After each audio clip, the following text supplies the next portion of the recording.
rendons-nous dans le district de Tanganyika où le Fonds des Nations Unies pour l'enfance prête main forte aux parents d'élèves en leur fournissant quelques semences et outils aratoires. Question de les aider à supporter donc les frais d'instruction pour l'éducation de leurs enfants. Notre envoyé spécial revient de Kalemi, Patricia Panzou, c'est le dossier du jour.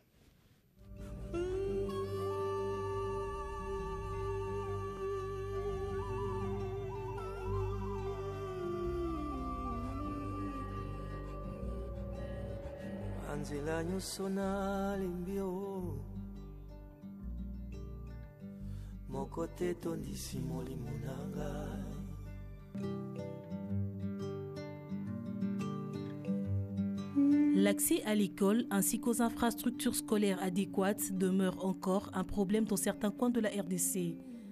Les Pekiona, dans le nord Katanga, en est une illustration parfaite.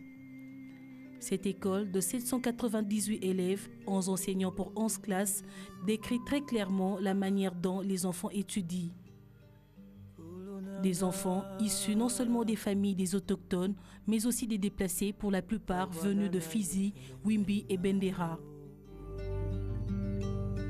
Ils étudient, mais pas tout à fait. Vous voyez, les enfants se mettent sur terre, mais ce n'est pas d'une bonne condition. Nous voulions assez que les enfants se mettent aussi sur les bancs comme les autres.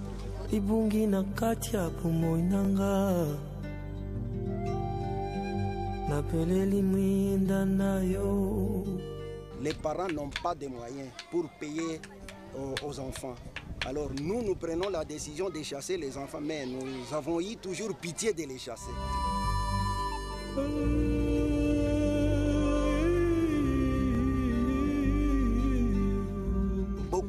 Beaucoup d'élèves qui étudient gratuitement, mais les autres payent, mais pas tout à fait. Ils payent au moins 1500 francs par mois, mais insuffisamment.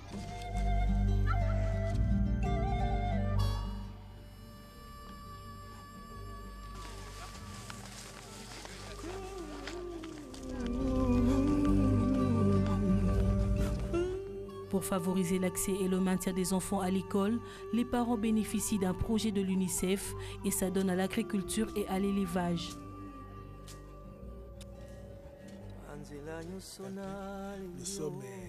Nous sommes un peu ensemble avec les déplacés et les autochtones.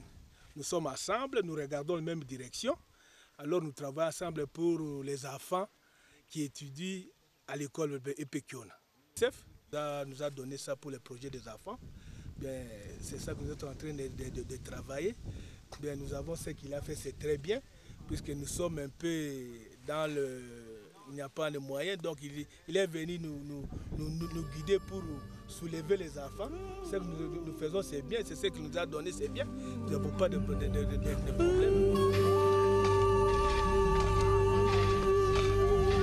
Lorsque nous avons dégagé les archives, nous avons donné à directeur en nature de payer les enseignants.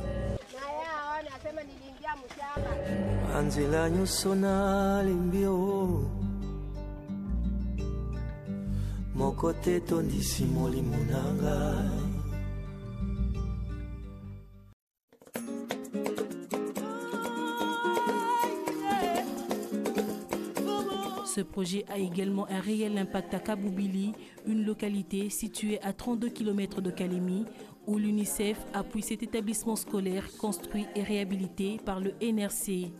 Ici comme ailleurs, les parents s'investissent pour assurer la scolarisation de leurs enfants. À peu près 200 enfants déplacés sont dans cette école.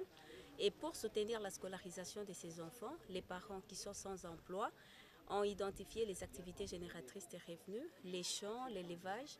Et c'est avec les revenus de ces activités qu'ils soutiennent la scolarité de leurs enfants. Et pas seulement des enfants déplacés. La particularité est que les parents qui travaillent payent les études pour tous les enfants qui sont dans cette école. Exactement, dans cette école, les enfants ont participé au TENAFEP sans problème. 52 enfants ont participé, dont 29 enfants déplacés.